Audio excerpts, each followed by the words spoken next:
Бидний ааш ариншин зүгээр л нар цаг сонсож буй дуунаас хамаарат савлж байдаг кофе бодол.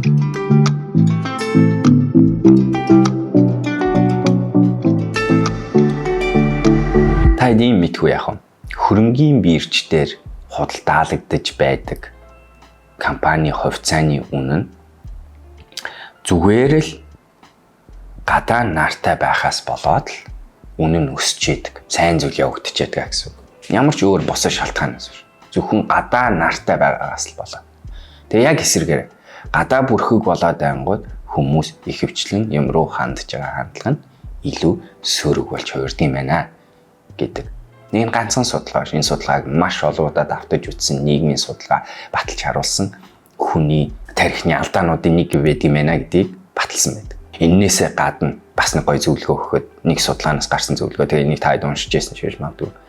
Эмч нарын ихэнх нь өдрийн цайны өмнө, өдрийн цайны хойноос илүү бага алдаа гаргадаг. Тэр хэрэг та эмчт үзүүлэх хэрэгтэй бол өглөө очиж байгаарай гэсэн энэ судалгааны үр дүн бид нарт зөвлөгөө өгж байгаа. Өнөөдрийн бодлоор кофе бодлоор би юу ярих гэдэг нь вэ? Бидний шийдвэрүүд, бидний үйлдэлүүд дандаа өөрсдийн удирдах чадахгүй байгаа, анзаарахгүй байгаа олон хүрээллийн нөхцөл байдлаас хамаарч яадаг гэдгээ бид нар анзаарахгүй бол маш их юмар хатгагдж, нөлөөлөгдөж амьдардаг гэдгийг өнөөдөр би сануулах гэсэн. Зүгээр л гэрээсээ гарах гад явж ангууд гэрт байсан хүний нэг хэлсэн үг нь тухайн үед ийм хурц биш ч гэсэн хөнгө үг нь бүтэн өдрийн турших миний хандлагыг ааш араншинд нөлөөлдөг. Байшингаасаа гараа явж байхад үүдэнд нь нэг хөршийн нохой хуцаад айлгачих юм бол тэр надад нөлөөлнө. Эсвэргээрээ бас л яг адилхан. Facebook дээр нэг хүний гоё юм биччих юм бол намайг өөрийн мэдгүй өдрийн нуур өөдрөг байлгаж чаддаг.